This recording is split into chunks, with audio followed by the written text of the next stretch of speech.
You are listening to the Delay and Pray podcast, episode number 117.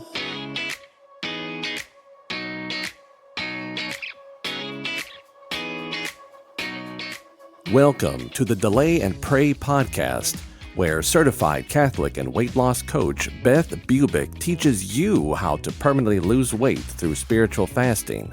Get ready to gain faith and lose weight through a joyful transformation of both body and soul. Now, your host, Beth, the Catholic fasting coach.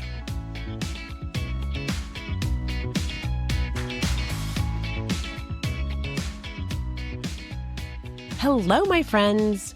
Welcome back to the podcast. I'm just coming off over a week of respiratory sickness, and I feel much better. I caught it when I was helping my daughter and her family while they were sick, and it was totally worth it. Living for others, especially your own family, is what life is all about, and it is the highest form of charity. And because of Delay and Pray, I've realized that all suffering is redemptive, so it just makes me stronger and closer to the Lord every day. So, if you're on the road to sainthood like myself, then we can take our cues from the great saints of old and make our decisions as they made theirs, for others first. After all, we were created to be virtuous human beings, which means making the right choices, not only for our souls, but for the good of others as well. And these decisions are tough sometimes, but worth it. So I named this podcast, What We Can Be, We Must Be. And I want it to be a motivational type of a podcast for you today. So my sickness lasted for over a week, and I was really in and out of bed. It was crazy, but it is over, and I'm glad it's done. I had so much going on during that week, but I had to use my deep faith and tenacity to push through the discomfort and get everything done that needed to be finished. When you're an entrepreneur, nothing waits for you, my friends. It's got to get done. And so I did it. It's no different than being a mom or a grandma or just a corporate person or just being home with 10 kids or 3. It takes a lot of work and you just can't phone it in. So I put on that backpack of resilience and powered through with the Word of God and some motivational talks that I listened to on YouTube. And I thought, I should really give this idea to my listeners. I thought, let me give you a version of what I listen to, but in Delay and Pray speak, so that you can stay motivated the way that I had to stay motivated. Delay and Pray is amazing. And I'm telling you, this type of talk that I give myself keeps me moving throughout my day, regardless of my emotions, because there were so many times when I just wanted to stay in bed, or I just didn't want to do anything, or I wanted to cry, or something very unusual just because I was so tired and just because I had this deep cough and I just wasn't feeling well. But I was realizing, no, you know what? I will rest as much as I can, but during the times that I really need to be active, I need to be active. And so that's what I did. So delaying sugar, flour, and alcohol, well, that's not easy, but it is worth it too. And not only for your soul, but for others as well, as I said. Remember, fasting is a skill that must be learned. It's not something that you acquire overnight.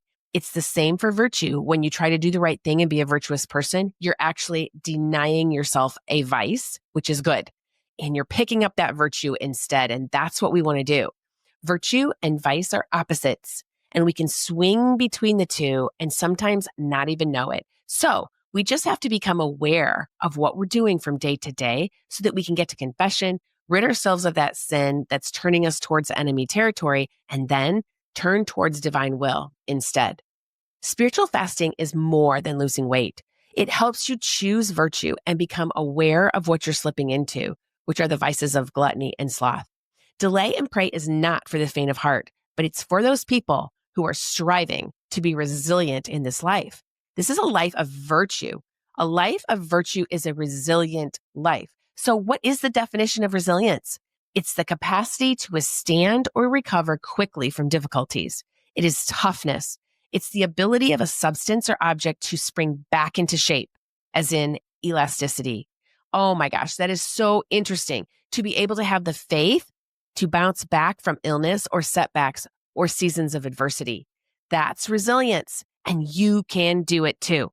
What we can be, we must be. Sometimes we're going along just fine, and then all of a sudden a storm happens in our life. Don't concentrate on the storm. Keep your gaze on the Son. That is the Son of God. Let him lead you to safe passage through the sacraments. We're all faced with the same challenges in life.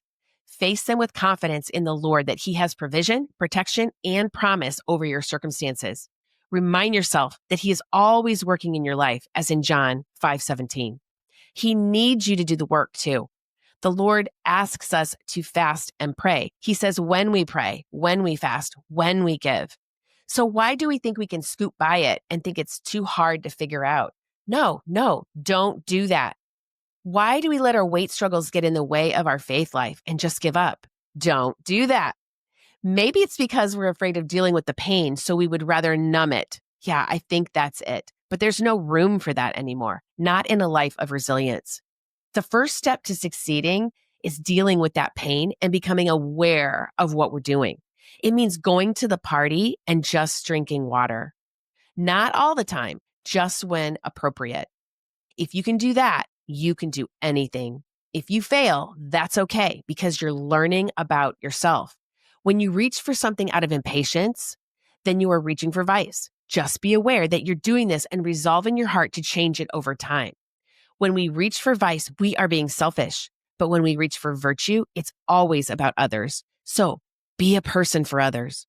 Hebrew chapter 4, verse 12 says, his thoughts are not our thoughts. And this is true when we're reaching for sugar. Those are not his thoughts. But his thoughts can be our results when we learn his thoughts and ways. It's our thoughts that get in our way. We're all faced with the challenges of our thoughts. Our thoughts can keep us stuck because there's a part of us that wants to stay the same and be comfortable. And then there's a part of us that wants to grow and do hard things. Well, of course, the second part is so much more difficult and challenging, but we do it anyway. We want to grow and we want to do hard things. We want to be successful at spiritual fasting and to delay sugar, flour, and alcohol until the weekend. This is going to take a Catholic mind shift. It's Catholic because it's going to entail reaching for virtue with your thoughts and following a rule of life no matter what you feel. Virtuous thoughts lead to virtuous choices every time. If we can remind ourselves every day that a little discomfort goes a long way, it is so worth the pain, 5 minutes at a time of sitting with cravings and not giving in to them. By doing this, you're investing in your future that will be grand. There are times in our lives where we do feel almost too busy to do it, but we can afford the 5 minutes. We can do it because there are busy seasons in life, but to be in a constant state of busyness is a real problem of priorities. You have the time. It's an excuse that you just don't have the time to figure out how to use the tools and to follow a regimen. You can do it. The truth is, you have to do it. You have to figure it out. Don't take excuses. Be resilient. You have to slow down and make the time to pray and go to church and get into the sacraments. The gaze of Jesus will always purify you and help you. He's the miracle worker. He's the one you're looking for because he changes everything. You simply cannot do it without him. You've got to make the time to devise a very simple menu that you can eat in meals every day and not snack.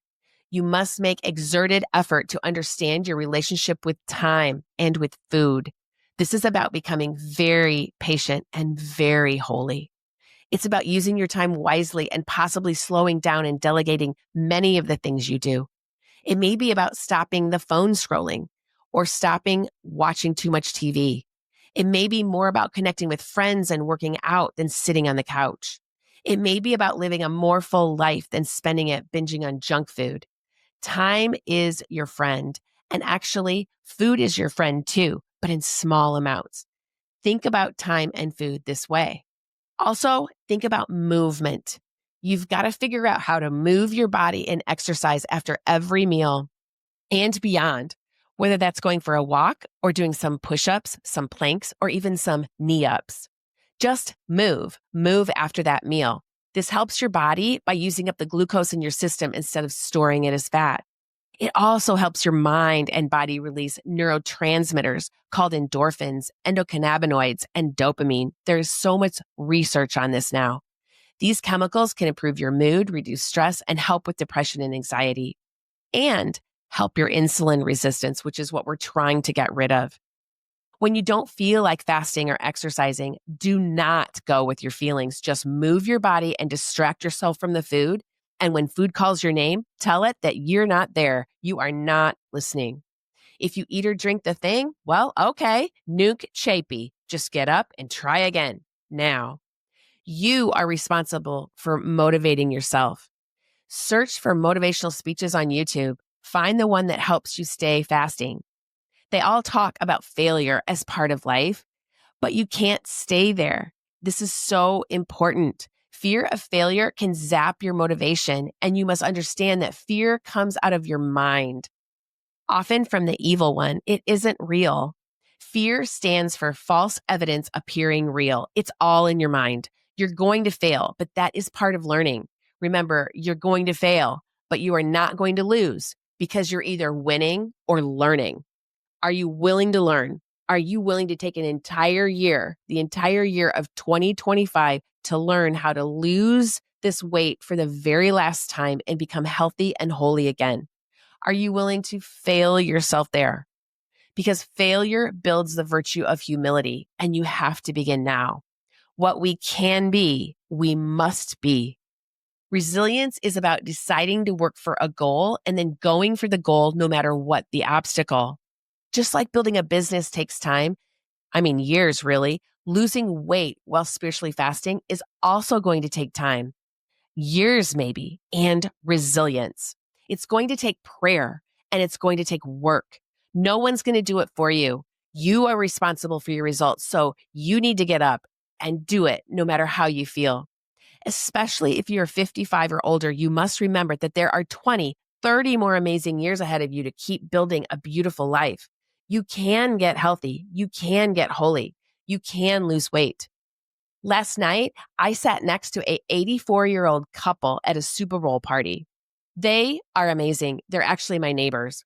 It started out with them toting in their huge crock pot of cheese dip and sitting down and having a hilarious conversation. He is often my pickleball partner at the neighborhood matches, and he is good. He's really excellent. He works a lot outside. I can see him gardening. He's outside quite a bit. He's tinkering. He's fixing things. He walks all the time. She also walks. She walks every day, and she's at adoration every week at the hour that I go to. And they're mobile, and they travel every single year. They travel to many places. They're a joy to be around. You would never know that they are 84. They didn't leave that party until after 10 p.m. Well, that is how mobile I want to be at 84. So everyone, let's get going. Let's be them. You improve your interior life and become closer to God when you delay and pray and fast. And also when you are fasting, the feasting is so much better and the feasting just becomes less. When you become fit in body and soul, you become closer in relationship to not only God, but to your spouse and to your family. When we lean into discomfort, we lean into this virtuous life and away from gluttony and sloth. We start to lean into love, love of others, love of the church, love of our husbands, love of our children. We become quiet and we become doers, doers of the word. Our whole life becomes better. We know now that this endeavor of biology, neurology, and theology reverses disease in every way because high insulin causes disease. If we take care of the high insulin by delaying the sugar, flour, and alcohol, then we become a whole new person in body and soul. So what is stopping you? Whatever your answer is an excuse, and you need to take off that backpack of excuses and resentment and put on the backpack of resilience. This is the backpack that the Lord wants you to have firmly in place. Your future is unwritten, and you have the power to change right now, no matter how old you are. It's time to go. It's time to plan and to execute that plan.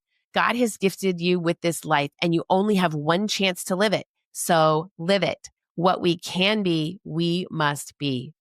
We all have choices. Life doesn't happen to you. It happens for you. God is always working for you. So choose to make things happen in your favor by leaning into the discomfort of delaying food and alcohol. I know this is hard, but you can do it. I know because I've done it and I still struggle sometimes.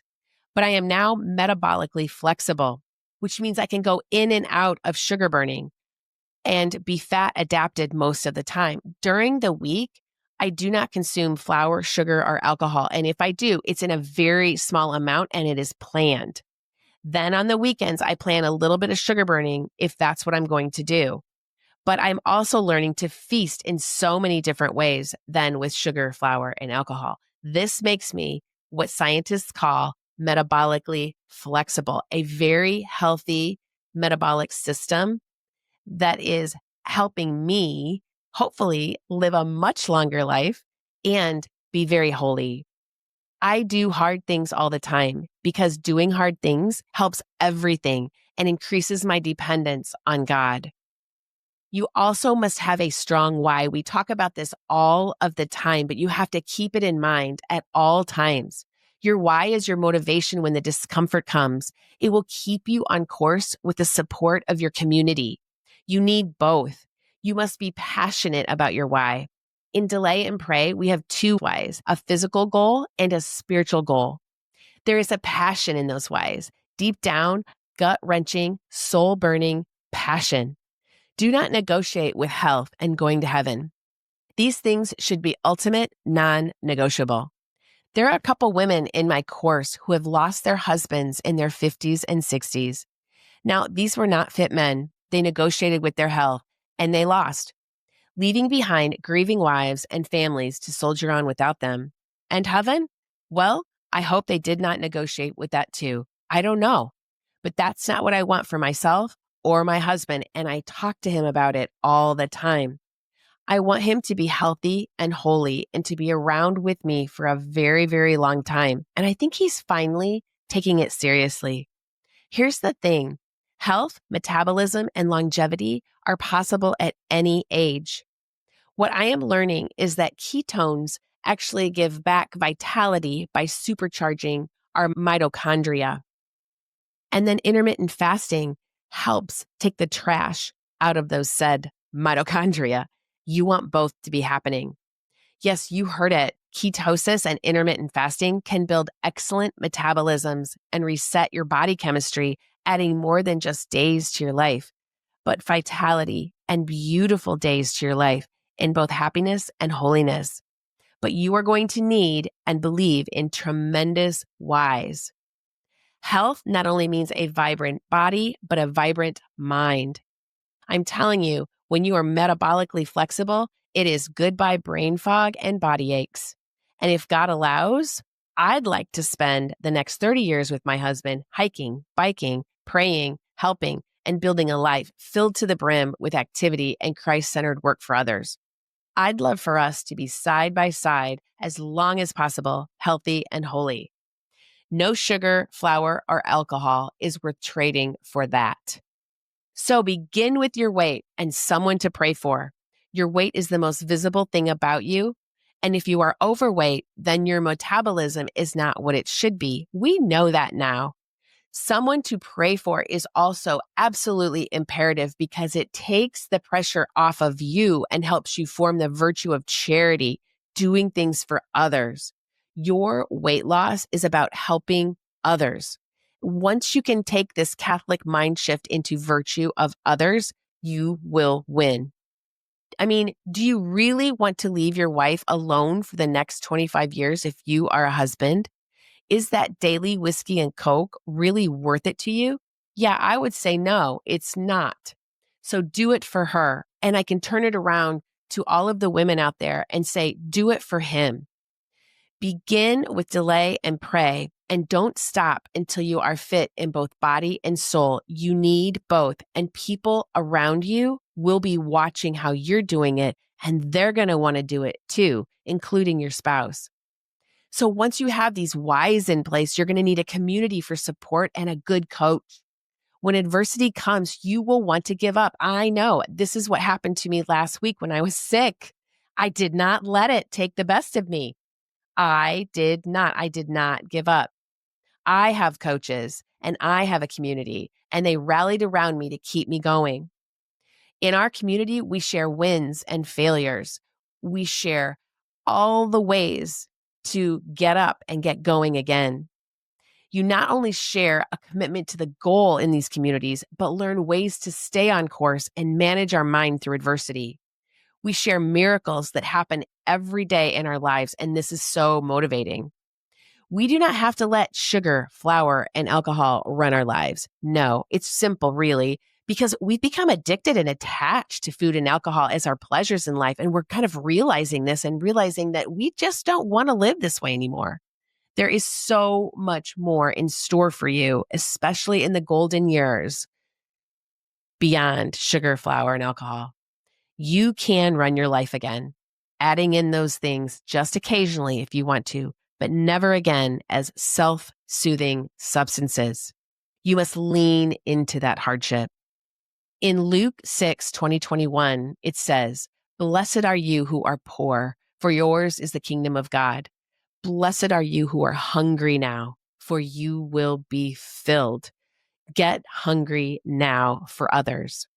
The money that you spend on any type of coaching program, whatever it is so worth it and will come back to you in triple form.